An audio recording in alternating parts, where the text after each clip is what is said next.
The time difference has been one of the biggest, well, not biggest, but it's definitely taken all of us a bit to get our heads around what the time difference is, because basically we're traveling in our own little time zone as the time zone is changing constantly around us. So the point is that, you know, we started in Paris, which is 1 hour ahead, so you automatically on travel you arrive in your destination at that time zone.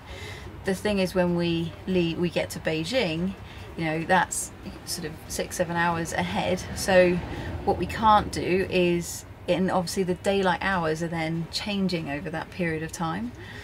You then have different time zone changes. So when we pass into Lithuania, you know, it was an hour that jumped ahead.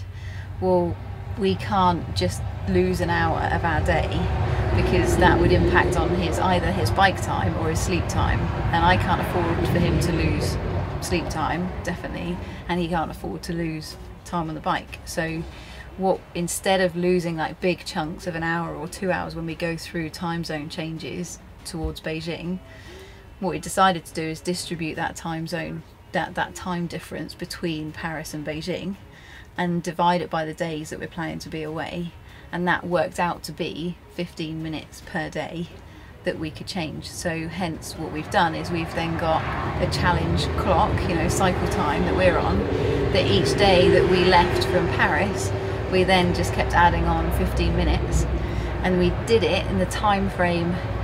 If we say did it at the night time, it meant it would have eaten into his sleep, so he would have lost 15 minutes. So what we've done is every break that he has, so he cycles for 4 hours and then he has a break and he cycles for 4, and so it's 4 by 4 hours in the day that he's on the bike. And we've done his timing that if he gets on the bike at 4 o'clock and he finishes by 9:30, those breaks in the middle were 30 minutes each. So the point at which we decided to do a time change is in his first breakfast shift. So he's done 4 hours on the bike, so 8 o'clock he finishes, and he's able to do a quick 10 to 15 minute break rather than a full half an hour. And so he gets off and only has 10-15 minutes off, and gets straight back on the bike. But we then do a 15-minute time change, so technically he's still just taken up that half an hour that we'd allocated, so he doesn't notice any difference, and then he carries on with his 4 hours.